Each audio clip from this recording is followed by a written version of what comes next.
Hello students, welcome our channel H K academy. और आज हम बात करेंगे theories of population growth. And आज बेसिकली हम माल्थस थ्योरी के बारे में बात करेंगे या फिर माल्थस का जनसंख्या सिद्धांत। ये काफ़ी इम्पोर्टेंट थ्योरी है आपके ज्योग्राफी के अंदर या फिर पॉपुलेशन ज्योग्राफी के अंदर, जो काफ़ी बार यूजीसी नेट के एग्ज़ाम में, सीयूईटी के एग्ज़ाम में या फिर ज्योग्राफी जीएस का जो पेपर है उसमें इससे रिलेटेड क्वेश्चंस आ जाते हैं। तो सबसे पहले हम बात करते हैं जो माल्थस की थ्योरी थी उसके बारे में। आप सभी जानते हैं कि जनसंख्या का सिद्धांत होता है, वहां पर माल्थस का नाम जो है वो काफी इम्पोर्टेंट होता है। या फिर the Malthusian theory of population is the theory of exponential population arithmetic food supply growth. यानी ये क्या है, जो जनसंख्या सिद्धांत है ये बेसिकली आपका पॉपुलेशन की एक्सपोनेंशियल ग्रोथ और जो अर्थमेटिक फूड सप्लाई ग्रोथ है उसके बारे में है। यानी इन दोनों का रिलेशन कैसा है आपकी पॉपुलेशन ग्रोथ का और फूड सप्लाई ग्रोथ का। इसके साथ साथ क्या है कि इस थ्योरी को प्रपाउंड करने का जो काम है वो किसने किया है, जो आपके थॉमस रॉबर्ट माल्थस हुए हैं, इन्होंने इसको प्रपाउंड किया है। और ये एक पहली ऐसी सिस्टमेटिक थ्योरी थी जिसको क्या है पॉपुलेशन थ्योरी में सबसे पहले माल्थस ने एक सिस्टमेटिक वे से अरेंज किया था। इसके बाद क्या है, इसको और क्यों अप्रिशिएट किया जाता है, माल्थस ने इस थ्योरी में सबसे पहले रिलेशनशिप की बात की थी पॉपुलेशन ग्रोथ और डेमोग्राफिक और सोशो इकोनॉमिक चेंजेस के बारे में, इसीलिए ये काफ़ी फेमस हुई। और इसके साथ साथ एक जो पर्टिकुलर जो फिनोमेना चला आ रहा था उस टाइम में या पॉपुलेशन को लेकर जो विचार चले आ रहे थे उनसे हटकर माल्थस ने अपना विचार प्रस्तुत किया, इसलिए ये थ्योरी काफ़ी फेमस हुई। इसमें क्या है, ये माल्थस जो थे वो पहले ऐसे विचारक थे जिन्होंने क्या किया था, जनसंख्या और संसाधन का एक व्यवस्थित सिद्धांत प्रस्तुत किया।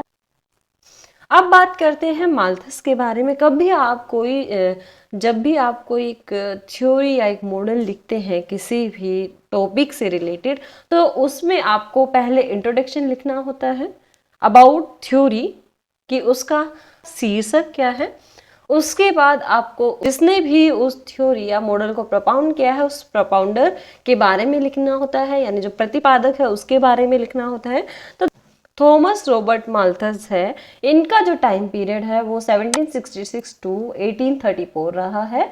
इसके साथ साथ ये ब्रिटिश प्रोफेसर थे हिस्ट्री और इकोनॉमिक्स के, और इनका जो मेन अप्रोच थी या फिर इनका मेन मोटिव था वो मानववाद था या फिर ह्यूमैनिटेरियन था।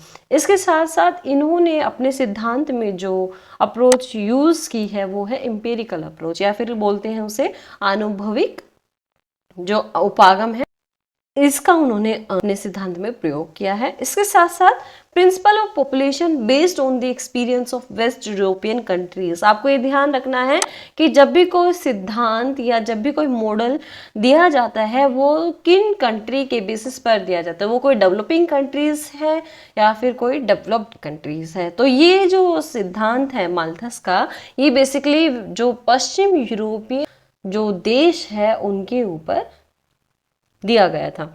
इसके बाद क्या है, उन्होंने अपने सिद्धांत का पहला जो प्रकाशन है वो the essay on population as it affects the future improvement of society में किया, जो उनका लेख था एक प्रकाशित हुआ था 1798 में। इसके बाद इन्होंने सेकंड पब्लिकेशन किया an essay on the principle of population 1803 में, यानी 1803 में इन्होंने अपना एक और जो पब्लिकेशन था या फिर जो एक ऐसे और था वो पब्लिश किया, एन ऐसे on the principle of population.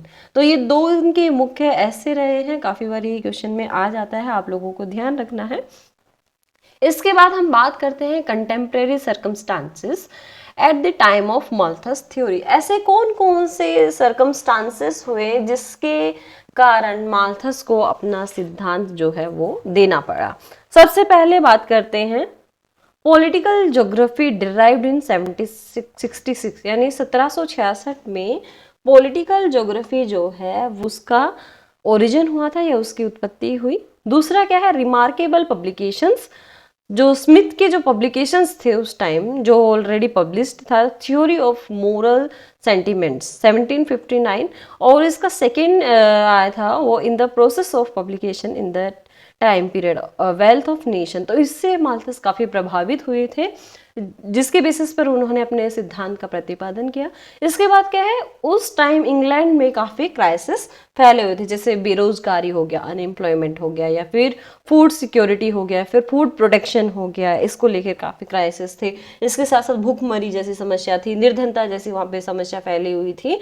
तो इन सब समस्याओं के कारण 18वीं शताब्दी में क्या किया, माल्थस ने अपनी थ्योरी को प्रपाउंड करने में एक अहम भूमिका अदा की। इसके साथ साथ thoughts of William Godwin, friend of Thomas Daniel Malthus, यानी जो माल्थस के फादर थे उनके एक फ्रेंड थे विलियम गॉडविन, तो उनके विचारों से माल्थस काफ़ी प्रभावित थे और उनके विचारों से ही उन्होंने पॉपुलेशन ग्रोथ की थ्योरी प्रपाउंड करने का विचार विमर्श किया। इसके बाद हम बात करते हैं अजम्पशंस की। हर किसी सिद्धांत या थ्योरी की कुछ अजम्पशंस होती है जिसके बेस पे वो पूरा सिद्धांत टिका होता है। तो जो माल्थस है, इनकी थ्योरी 3 मान्यताओं पर आधारित थी। सबसे पहले जो मान्यता थी वो थी desire for sex is stable. इसमें क्या है कि मनुष्य में जो काम वासना होती है या फिर सेक्स डिजायर होती है वो क्या होती है, हमेशा स्थिर होती है, यथास्थिर रहती है, और जिसके कारण क्या है, जो चाइल्ड बर्थ है वो क्या है, उनकी जो इच्छा है वो बनी रहती है। यानी क्या है कि आपका जो पॉपुलेशन ग्रोथ है वो डिपेंड करता है सेक्स स्टेबिलिटी पर। दूसरा जो इनका अजम्पशन था वो था prosperity as direct relationship with the population growth, या फिर क्या है, आर्थिक समृद्धि जितनी होगी और संतानोत्पत्ति में उतना सीधा और घनिष्ठ संबंध पाया जाता है। कहा जाता है कि जो रिच पॉपुलेशन होती है वो पॉपुलेशन कंट्रोल करने पर काम करती है, जबकि जो पुअर पॉपुलेशन होती है, गरीब जनसंख्या होती है, वो जनसंख्या इंक्रीज करने पर काम करती है। इसके साथ साथ क्या है, agriculture is subject return output और मीन्स ऑफ सब्सिस्टेंस। ये इसमें कहा गया है लॉ ऑफ डिमिनिशिंग रिटर्न, आप इसको बोल सकते हैं। कृषि में उत्पत्ति ह्रास नियम क्रियाशील होता है। तो ये 3 बेसिकली इनके अजम्पशंस हैं। अब इन अजम्पशंस के बाद सारी इस डायग्राम से आपको समझ आ जाएगी। माल्थस ने अपनी थ्योरी को बताया है, इन्होंने 2 भागों में बांटा। एक हिस्सा क्या है पॉपुलेशन ग्रोथ का और दूसरा हिस्सा क्या है फूड प्रोडक्शन का। अब इन्होंने बताया है कि पॉपुलेशन ग्रोथ जो है वो बेसिकली कैसा होता है, ज्योमेट्रिकल फॉर्म में होता है। इसके साथ साथ जो फूड प्रोडक्शन है वो कैसा होता है, अर्थमेटिकल प्रोग्रेस में होता है। यानी क्या है कि आपकी जो जनसंख्या है वो ज्यामितीय दर से बढ़ती है, जबकि फूड प्रोडक्शन जो है या आपका खाद्य उत्पादन जो है वो कैसे बढ़ता है, आपका अंकगणितीय वृद्धि दर से बढ़ता है। यानी आप यहाँ पे देख सकते हो कि पॉपुलेशन 2 से 4, 4 से 8, 8 से 16 बढ़ती है, और जो आपका फूड प्रोडक्शन है 1, 2, 3 इस रेंज में बढ़ता है। यानी आपका पॉपुलेशन एक पर्टिकुलर टाइम पीरियड में एक फिगर से दूसरे फिगर में चेंज होने पे डबल हो जाती है, जबकि आपका जो फूड प्रोडक्शन है वो धीरे धीरे इंक्रीज होता है। अब इनका रिजल्ट क्या होता है, disequilibrium between population and food supply.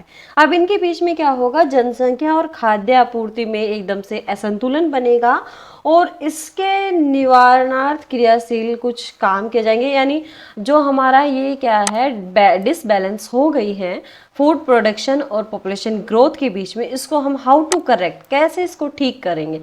तो इसके लिए भी आपका जो माल्थस की थ्योरी है उसमें कुछ प्रिकॉशंस दिए गए हैं, या फिर ये कह सकते हैं कुछ इनके निवारण के लिए कुछ चीज़ें बताई गई हैं, जैसे पॉजिटिव चेक्स और नेचुरल चेक्स। इसमें जैसे अर्थक्वेक हो गए, वॉर्स हो गए, फेमाइन हो गया, फ्लड्स हो गए, एटसेट्रा। एंड प्रिवेंटिव मेजर्स जैसे late marriage, self restraint, family planning methods etcetera. तो ये पूरा जो एक थ्योरी है आप इस डायग्राम से ही समझ जाएंगे कि माल्थस की थ्योरी में पॉपुलेशन ग्रोथ जो है वो ज्योमेट्रिकल फॉर्म में बढ़ती है, फूड प्रोडक्शन अर्थमेटिक फॉर्म में बढ़ता है। इस वजह से दोनों के बीच में क्या होता है, क्या आउटपुट निकलता है कि दोनों के बीच में असंतुलन बन जाता है, और अब उसको कैसे ठीक किया जाएगा। और कुछ पॉजिटिव और नेचुरल चेक्स उन्होंने दिए और कुछ प्रिवेंटिव मेजर्स उन्होंने दिए। यानी पॉजिटिव चेक्स कौन से होंगे, जो सिर्फ नेचर करती है, और उसके बाद प्रिवेंटिव कौन से जो ह्यूमन के लिए पॉसिबल है करना।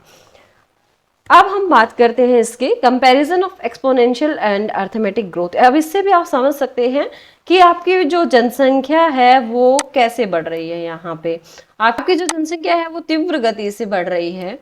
उसके बाद आपका जो फूड प्रोडक्शन है यहाँ पे वो क्या है, अर्थमेटिक मीन में बढ़ रहा है, यानी ये ज्योमेट्रिकल फॉर्म में बढ़ रही है, एकदम से इंक्रीज हो रही है। अब फूड प्रोडक्शन जो है वो कहाँ तक ही अवेलेबल हो पाएगा, यहाँ तक ही अवेलेबल हो पाएगा। आगे जो पॉपुलेशन बढ़ी हुई है उसके लिए क्या होगा, खाद्य जो उत्पादन है वो इतना ज़्यादा नहीं होगा और वहाँ पे फूड सिक्योरिटी या फिर वहाँ पे क्या है, खाद्य की समस्या हमेशा बनी रहेगी। आप इस डायग्राम से आप समझ सकते हैं कि कैसे कैसे पॉपुलेशन साइज इंक्रीज होता है और कैसे आपका फूड प्रोडक्शन इंक्रीज हो रहा है। इसके बाद बात करते हैं ratios between population and sustenance, या फिर क्या है आपका कि दोनों जो आपका पॉपुलेशन है या जनसंख्या है और जो आपका खाद्य सामग्री है उनके बीच में क्या अनुपात। तो ये इन दोनों के बीच में जो रेशियो होता है, जहां पर क्या है आपकी पॉपुलेशन ग्रोथ 256 होगा, वहां पर आपके जो खाद्यान्न है वो सिर्फ 9% ही बढ़ पाएगा। या फिर इन 3 सेंचुरीज, 3 सेंचुरी मतलब क्या है कि एक टाइम पीरियड में तो इतना बढ़ पाएगा 256 रेशो या फिर अनुपात 9% के बीच में, यानी आपका जहां पर पॉपुलेशन ग्रोथ 256 होगा वहां पर आपका फूड प्रोडक्शन 9 ही इंक्रीज हो पाएगा। और 3 सेंचुरी बीतने के बाद क्या होगा, जो पॉपुलेशन है वो 4096 तक बढ़ जाएगा, जबकि आपका फूड प्रोडक्शन वो है वो 13 ही बढ़ पाएगा। अब इसमें क्या है, इन 2000 years the difference would be almost uncountable. 2000 साल बाद तो डिफरेंस इतना ज़्यादा बढ़ जाएगा कि उसको काउंट ही नहीं किया जा सकता है, ये माल्थस ने माना है। इसके बाद क्या है, population doubles after every 25 years. उसने बोला कि हर 25 साल के बाद यहाँ पर क्या होगी, पॉपुलेशन डबल हो जाती है। इसके बाद अब उन्होंने इम्प्लीकेशंस की बात की कि हम कैसे कैसे इम्प्लीकेशंस कर सकते हैं या फिर किस तरीके से इसको ठीक कर सकते हैं। सबसे पहले उन्होंने बताया पॉजिटिव चेक्स या फिर नेचुरल चेक्स आप बोल सकते हैं, जो क्या है प्रकृति करती है अपनी तरफ से, यानी जो इनबैलेंस हो गया है उसको प्रकृति अपने आप ठीक करती है। सबसे पहले अर्थक्वेक से क्या होगा या भूकंप से क्या होता है कि जब भी आपका रिएक्टर पर हाई रेट भूकंप जब आता है तो उससे जान माल की काफ़ी हानि होती है, यानी जो ह्यूमन है उसका काफ़ी ज़्यादा नुकसान होता है या फिर जो डेथ रेट है वो काफ़ी हाई होता है।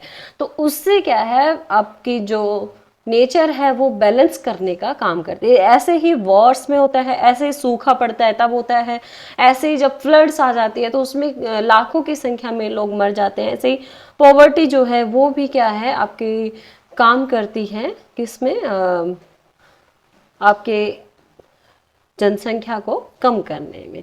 स्पेशली लैक ऑफ फूड, यानी जो आपका खाना है वो भी क्या है अगर वो कम होगा तो वहाँ पर पॉपुलेशन क्या है कम होगी। कैसे, जैसे अगर आप अपना भरण पोषण ही नहीं कर पाते हैं तो आपकी जो डेथ रेट है वो वहाँ पर हाई होगी। माल्थस ने जो आपका पॉजिटिव चेक्स है इसको काफ़ी क्या बोला है कि ये कष्टदायक है, मिजरीज की संख्या उन्होंने प्रदान की है। इसके साथ साथ उन्होंने बताया कि ये जो संतुलन बनता है, यानी जब पृथ्वी जो आपकी नेचर जो है वो अगर संतुलन इस तरीके का बनाती है तो वो कैसा होता है, फास्टेस्ट होता है, या फिर इसको कहते हैं अल्पकालिक, या थोड़े समय में ये चेंजमेंट होता है। तो ये जो चेंजमेंट है ये अल्पकालिक होता है। इसके साथ साथ यहाँ पर जो पृथ्वी है वो क्या करती है, खाद्य आपूर्ति और जनसंख्या में दोबारा से संतुलन स्थापित कर देती है थोड़े समय में ही। इसके साथ साथ क्या है, अब बात करते हैं प्रिवेंटिव चेक्स की। प्रिवेंटिव चेक्स में उन्होंने बताया कि जितना लेट मैरिज होगा उतने पॉपुलेशन ग्रोथ में कमी आएगी, यानी पॉपुलेशन ग्रोथ का सीधा संबंध इन्होंने बताया कि जितनी जल्दी मैरिज होगी उतने ज़्यादा पॉपुलेशन ग्रोथ होगी। इसका क्या संबंध है, क्योंकि जैसे आपका जल्दी शादियां होती हैं तो उससे क्या होता है कि जो एक फीमेल का जो बर्थ टाइम पीरियड है वो बढ़ जाता है, या फिर ये कह सकते हैं कि जो हमारा पीरियड्स का टाइम होता है यानी वो 15 ईयर्स के लगभग स्टार्ट हो जाता है ऑलमोस्ट। तो अगर शादियां आप 15 या 18 साल में कर दी जाए तो बर्थ टाइम पीरियड यानी आपका 45 ईयर्स तक माना जाता है। तो वहां तक क्या है, जो फीमेल है वो काफ़ी बर्थ दे सकती है। लेकिन अगर जितना लेट मैरिज होगी तो उतना ही क्या है, फीमेल का जो बर्थ टाइम पीरियड है वो कम होता चला जाएगा। तो उन्होंने कहा कि जितनी लेट शादियां होगी उतना ज़्यादा जनसंख्या वृद्धि को कंट्रोल किया जा सकता है। इसके बाद बताया सेल्फ रेस्ट्रेंट यानी आत्मनियंत्रण। आत्मनियंत्रण के लिए इन्हें ना ब्रह्मचार्य का पालन करना बताया, यानी अपने आप पर नियंत्रण होना चाहिए। जो हमारी सेक्स डिजायर है उस पर हमें कंट्रोल करना चाहिए, इससे भी हम पॉपुलेशन को कंट्रोल कर सकते हैं।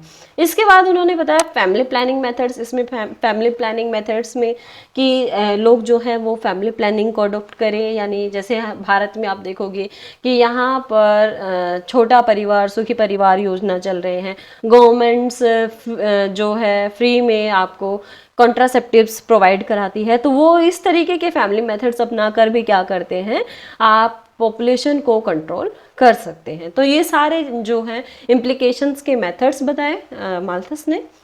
इसके बाद आता है क्रिटिकल रिव्यूज़। आपको हमेशा कोई भी मॉडल कोई भी थ्योरी जब आप लिखते हो तो उसका क्रिटिकल रिव्यू हमेशा लिखना चाहिए, या फिर आपको इसका जो भी कोई सिद्धांत होता है या कोई मॉडल होता है तो उसकी आलोचनाएं आपको जरूर लिखना चाहिए। अब इसमें आता है सेक्सुअल डिज़ायर। अब क्या है, सेक्सुअल डिजायर बेसिकली माना जाता है कि एक बायोलॉजिकल प्रोसेस है। कोई भी ह्यूमन बीइंग है वो इस पर क्या है नियंत्रण नहीं रख सकता है, यानी जैसे जैसे आप उस एज में आना शुरू होंगे वैसे वैसे आपकी सेक्सुअल डिजायर जो है वो इंक्रीज होगी। तो ये सेक्सुअल डिजायर और चिल्ड्रन में या फिर सेक्सुअल डिजायर और चिल्ड्रन में कोई ऐसा संबंध नहीं होता है, क्योंकि क्या कहा जाता है कि जैसे जैसे आपका आर्थिक विकास होता है या फिर जैसे जैसे आप रिच होते जाते हैं तो सेक्सुअल डिजायर तो रहती है, लेकिन वहाँ पर चाइल्ड बर्थ की जो रेट है वो क्या है कम होता है। तो ये नहीं कहा जा सकता कि सेक्सुअल डिजायर जुड़ा हुआ है आपका चिल्ड्रन से या बच्चों से। इसके साथ साथ यहाँ पर इसकी आलोचना हुई। दूसरा क्या है, validity of his 2 sets of ratio, कि उन्होंने जो रेशो बताया है, जैसे मैंने आपको बताया था कि 256 होगा वहाँ पे 9 ही इंक्रीज होगा, जहाँ पर 4096 इंक्रीज होगा वहाँ पर आपका 13% ही इंक्रीज होगा फूड प्रोडक्शन। तो ये जो इन्होंने वैलिडेशन बताया ये क्या है काफ़ी वैलिड नहीं है, या इस तरीके का कहीं पर भी ऐसा नहीं पाया गया है कि इस तरीके का जो डेवलपमेंट है वो हुआ हो। इसके साथ साथ उन्होंने जो टाइम पीरियड बताया पॉपुलेशन के डबल होने का वो इन्होंने 25 साल बताया, जबकि ऐसा पॉसिबल नहीं है। या फिर ये जो उन्होंने अज्यूम किया कि 25 ईयर्स में पॉपुलेशन जो डबल हो जाती है किसी भी कंट्री की, तो ये क्या है, ये हर कहीं पर लागू नहीं होता है और इस पर विश्वास भी नहीं किया जा सकता है। इसके बाद क्या है, thinking about unnatural checks, Malthus could not think to use contraceptives as an effective preventive checks. अब उन्होंने जो बताया उसमें उन्होंने किसी भी कॉन्ट्रासेप्टिव्स का यूज़ करना नहीं बताया, ना ही किसी आज के टाइम में जो टेक्नोलॉजीज है उसके बारे में, उस टाइम कोई भी टेक्नोलॉजी ऐसी रही हो तो उसके बारे में भी उन्होंने कोई भी ऐसा नहीं बताया कि कोई भी कॉन्ट्रासेप्टिव्स यूज़ की जाए पॉपुलेशन को कंट्रोल करने के लिए। तो इसमें इसका अभाव रहा, इसलिए क्या इनकी जो थ्योरी है उसकी आलोचना की गई। इसके साथ साथ ignorance the role of changing advance technology and socio economic setup of a society. तो इसके बारे में भी उन्होंने नहीं बताया एडवांस टेक्नोलॉजी कैसे इंप्रूव कर सकती है आपकी पॉपुलेशन ग्रोथ को कम करने में, और सोशो इकोनॉमिक सेटअप किस तरीके से प्रभावित करता है सोसाइटी को पॉपुलेशन को कंट्रोल करने में, तो इसको भी इन्होंने नहीं बताया, इसलिए भी इनकी आलोचना हुई। इग्नोरेंस ऑफ माइग्रेशन स्टेटस, अब इन्होंने माइग्रेशन या प्रवास का जो स्टेटस है या जो स्तर है उसको भी इग्नोर किया, इसलिए इनकी आलोचना हुई इसके बेस पे भी।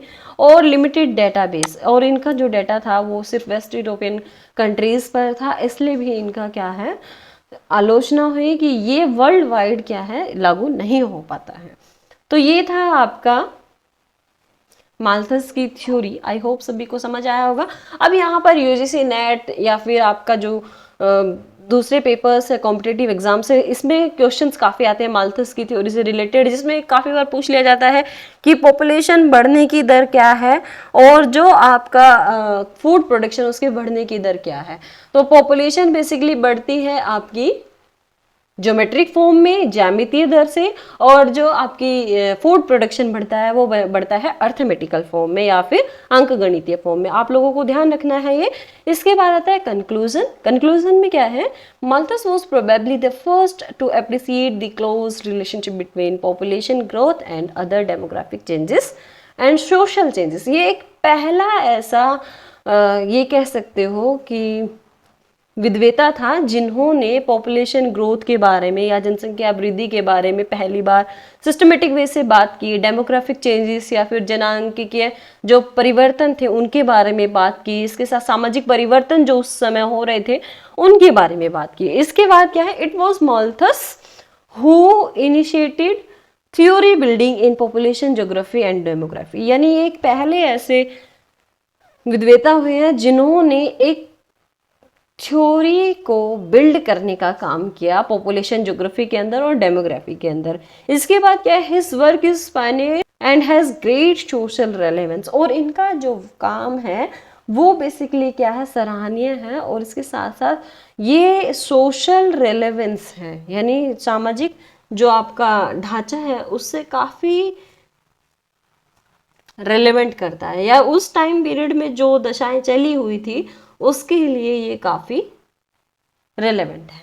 इसके साथ साथ क्या है, Malthusian ideas are often supported by Western governments because it highlights the problem of too many mouths to feed rather than the uneven distribution of resources। अब ये क्या है, वेस्टर्न जो गवर्नमेंट है उन्होंने माल्थस के इस विचार को काफ़ी सपोर्ट किया, क्योंकि ये क्या करता है कि लोगों को भोजन की जितने भी आपकी पॉपुलेशन उस पर अगर कंट्रोल कर लिया जाए और जितने भी रिसोर्सेस हैं उनका हम सही से यूटिलाइजेशन कर सकते हैं, और इसके साथ साथ जो जिनके पास सही न्यूट्रिशन या सही भोजन नहीं पहुंच पा रहा है उन तक भोजन पहुंचा सके। तो उस पर ये काफ़ी ध्यान आकर्षित करता है, इसलिए इसका वेस्टर्न यूरोपियन जो कंट्रीज हैं उन्होंने काफ़ी इसको सपोर्ट किया। इसके साथ साथ क्या है कि ये जो समस्या है पॉपुलेशन ग्रोथ की, ये काफ़ी वास्ट रूप ले लेती है अगर इस पर कंट्रोल नहीं किया जाए। तो माल्थस का सिद्धांत क्या है, इस पर काफ़ी ध्यान दिलाता है कि हमें पॉपुलेशन कंट्रोल करना चाहिए। तो इसलिए ये जो आपका माल्थस की थ्योरी काफ़ी इंपॉर्टेंट रही है पॉपुलेशन ज्योग्राफी में, डेमोग्राफी में। आई होप सभी को समझ आया होगा। मिलते हैं हमारी नेक्स्ट वीडियो में, तब तक के लिए थैंक यू। अगर वीडियो आपको पसंद आई हो तो लाइक कीजिए और हमारे HK अकेडमी चैनल को सब्सक्राइब करना ना भूलें, और अपने फ्रेंड्स या फिर ज्योग्राफी की जो भी तैयारी कर रहे हैं नेट JRF की या फिर GS के पेपर की, तो वो अपने फ्रेंड्स के साथ भी इसको शेयर करें। तो मिलते हैं नेक्स्ट वीडियो में, तब तक के लिए थैंक यू।